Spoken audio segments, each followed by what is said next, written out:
G'day friends, welcome to SKETCHFLIX. Today I'm going to be sketchflixing through Edward Scissorhands. Now, I've been on a bit of a Tim Burton kick most of this year, I want to say. It started back earlier in the year when I was watching an episode of Family Guy, of all things. They had a bit of a Nightmare Before Christmas spoof in the episode, and it set me off on a little drawing adventure that ended up moving on into like some different projects, and then throughout the year I was looking forward to Halloween because I thought I could really get to explore all of that style and that subject matter that Tim Burton is so great for putting together. So I'm really excited to start off the Whimsyween season SKETCHFLIX with Edward Scissorhands because this is a Tim Burton classic. Now, I don't want to make anyone feel terrible here. But this movie came out in 1990. This movie is almost 30 years old. Can you believe that? And it's so funny because it kind of has this late 80s vibe, and I was thinking, was this specific? Like, was this a choice? Was this an artistic direction? And a part of me then was thinking as I was drawing, I thought, well, maybe this was done in the 80s. I don't know. I wasn't really familiar with, well, I didn't really know when it had come out. So when I checked that, I kind of was a little shocked just to see that pop up. So I hope you're feeling great about that.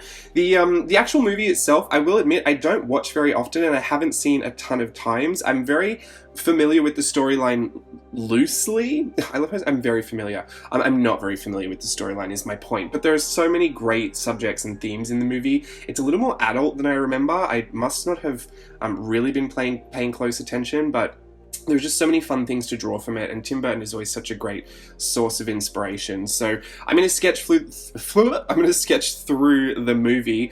I'm already loving this little moose. I think it looks more like a deer, but this moose made out of leaves. If you've seen the movie, you'll see Edward ends up trimming all these topiaries, and the film is just full of these really extravagant kind of sculptures, leaf sculptures, I guess, bush sculptures. What do you call those? Let's just say topiary. But I had a really great time. One of the fun things that I was playing with a lot in this SKETCHFLIX, and I'll just admit I did a double feature, so I'm a little confused about what I was using for what, because I also did Hocus Pocus last night. You'll see that next week. But the watercolor pencil I was using, it's just a Derwent watercolor pencil, but anyone would work. I also have these colorless blenders from Tombow.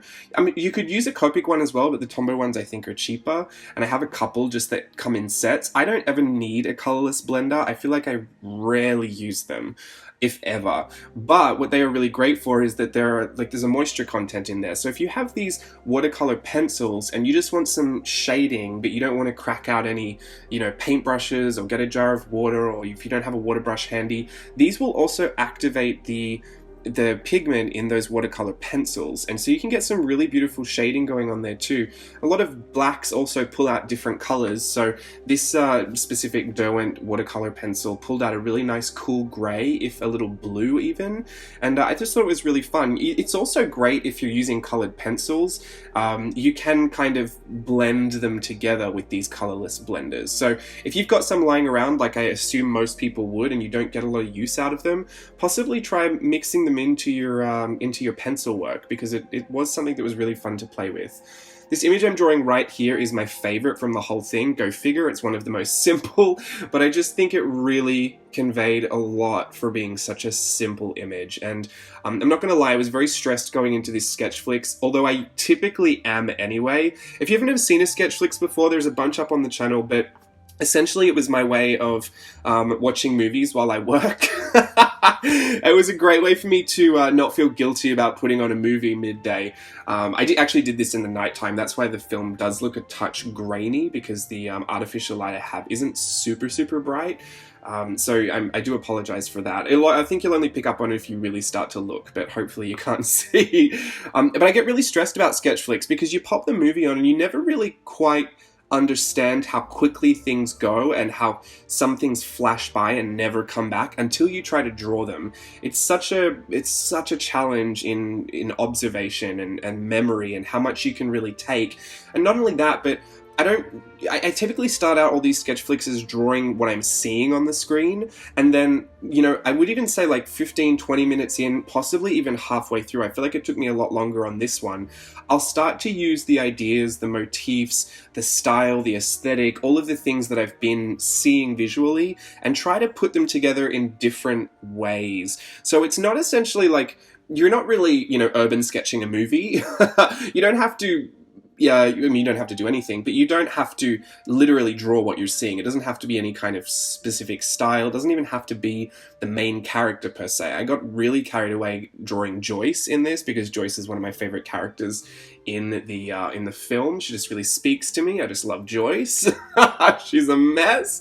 But I start to pull that apart and draw based on what I'm seeing, and you can get some really fun results when your brain starts to mix and match some of the different characters with some of the different aesthetics, and I think it's a really great thing to get to that point where your brain starts to take artistic liberties and you're not so much just sketching what you see. It can be really stressful to go in thinking that, and it's where I get caught up a lot of the time when I go in thinking, oh, I hope I have some really great ideas for, you know, this moment in the movie, or I hope I can capture this the right way.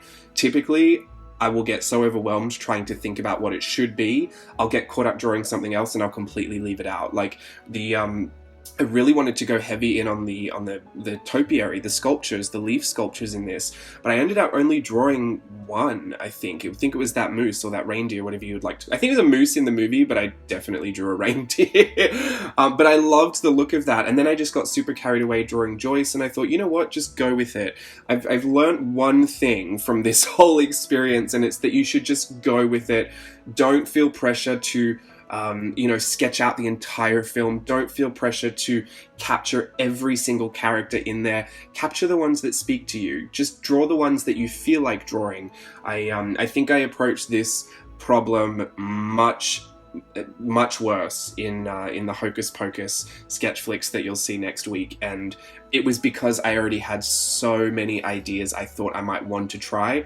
I don't think I tried any of them. I ended up going with completely other ideas, and that was a really hard one to sketch. One of the funniest things I've also found about this whole sketch flick series is that the movies I'm super familiar with and that I really, really enjoy are typically the ones that are harder to do, because you have a lot of preconceived notions about the characters and what you think they should look like, and you have you're a bit more attached to what's already in the film. This one was a really great one because I'm not super familiar with it. I've been practicing with the Tim Burton style, but even then I did it a couple of times in here, but then I just started moving into something a bit more different and picking up different supplies that made me want to try different things and mix certain things together. So it's, pardon me, dying. It's a real adventure in creativity, and it is so stimulating, but it can be very stressful. So I want to encourage you to do it. I have seen some sketch flixes on YouTube, and they're just so fascinating for me to watch, because what people pull out, I mean, sometimes you would just never expect it. And so if you're up for the challenge, please just give it a go. You don't have to show anyone. You don't have to film the entire process. If you just want to, you know, just do it at home alone, if you feel great about it afterwards and want to put it on Instagram, please just tag me in it, because I am obsessed with seeing how people pull inspiration and what kind of forms it takes when you're under a little bit of pressure. It's all good to have, you know, 3 hours to work on one image, but, you know, a movie goes by in an hour and a half, 2 hours, and if you're trying to get anything done, you can't spend very long on it. In Patreon, I actually did a timer. I did, and I'm not going to say I'm going to do this here because it was actually a lot of extra work to do, but I did the Parent Trap, the original Parent Trap with Hayley Mills, and I did put the timer on the SKETCHFLIX and put a little pop-up on the screen to say exactly how long each image took, and you'd be surprised. The quickest one was about 20 seconds, and it was something that popped up 4 or 5 more times in that SKETCHFLIX. It was a simple collar that I saw on a dress, and I really, really loved it, and it kept popping up in all of these illustrations. So I don't think I ever spent longer than like maybe 7 minutes on one image, because when you do 7 minutes in a movie, I mean, you've probably gone through 2 or 3 scenes by then. You might have missed a lot, so it's also really difficult. You're trying to look at the screen, then you're trying to look down, and I've got a whole light set up and filming set up in front of me, so I'm like kind of peeking through the light setup to see the film. But it's really challenging, and I think it is really great though, because at the end of it you're left with such a random mix of all of your first thoughts, all of your subconscious ideas about what you should be drawing, and it can be very exciting to see what pops out, because some of this stuff you'll probably use for the future. You'll take reference from this when you want to create something new. And I've just got a SKETCHFLIX die cut set that's going up into the Etsy store sometime soon. All the Happy Mailer boxes are out for Patreon, so I will probably have that in the store over the weekend. But not that you have to make products out of it, but I'm just saying there are lots of different ways that you can take whatever you do in this SKETCHFLIX challenge kind of a thing. It's not really a challenge, it's actually just really fun. You get to watch movies and sit down and enjoy yourself in front of the telly. It's not that challenging. The challenge is trying to pull a lot of inspiration quickly, but that is also a skill that is very good to work on, because conceptualizing ideas and getting them out quickly is a really fantastic skill to have. And not just, you don't have to be working in any kind of creative field to have it. It builds on that part of your brain that's problem solving, and that is it's it's like retention. What is it? What am I trying to say? That part of your brain that works on memory and observation. It's actually like a brain training exercise as well. So hasn't been tested. There's no scientific proof of that, but I'm just going to say that it is. I think it's a really fun thing, and honestly, I just want more people to do it so I can watch people sketch flicks. I like to watch my own back, but I already know what's happened and I already know how I felt about it. So it is a lot more fun for me to watch other people sketch flicksing through things, and I've had so many requests for certain videos. So there are a bunch of people out there waiting for a bunch of different videos, and you can definitely put that on your YouTube channel if you create videos, or you should definitely take advantage of that, because I know a lot of other people like to watch that too. One of the most asked questions I've received recently as I've put out my Q&A type posts on Facebook and Instagram was, where do you pull inspiration from, or how do you pull inspiration?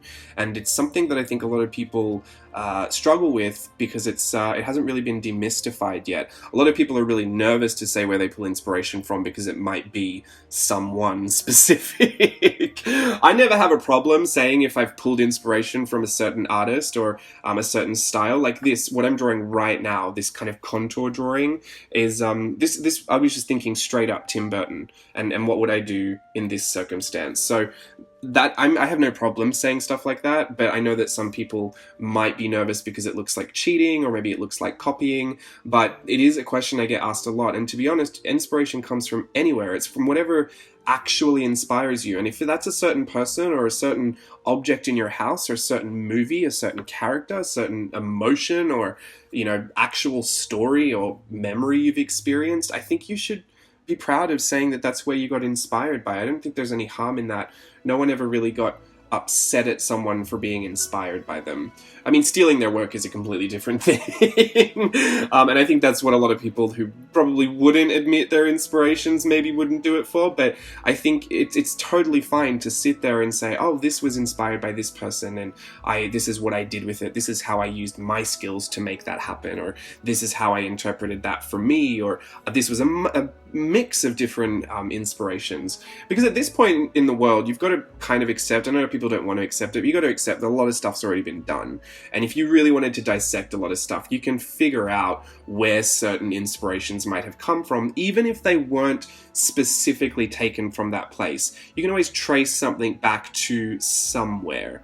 And so I think it's better just to let that go and just enjoy yourself. Just enjoy the process, get all the inspiration you need, have a bunch of fun with it, see what you come up with, and don't try and do the absolute ultramost plus. Just do whatever you're okay with doing, but just really enjoy the process. And I think you'll find that as you do more of it, like with anything, I guess, but practice does make better. You're going to get a lot more efficient in conceptualizing your ideas. You'll become a lot more confident in illustrating things you might not be comfortable illustrating or just pulling reference from real life, or you might just learn something new about your art supplies, and that's also a good thing too.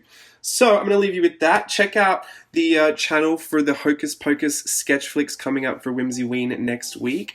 Until next time, hope you enjoyed the video, and just remember, it's almost 30 years old. Okay, bye.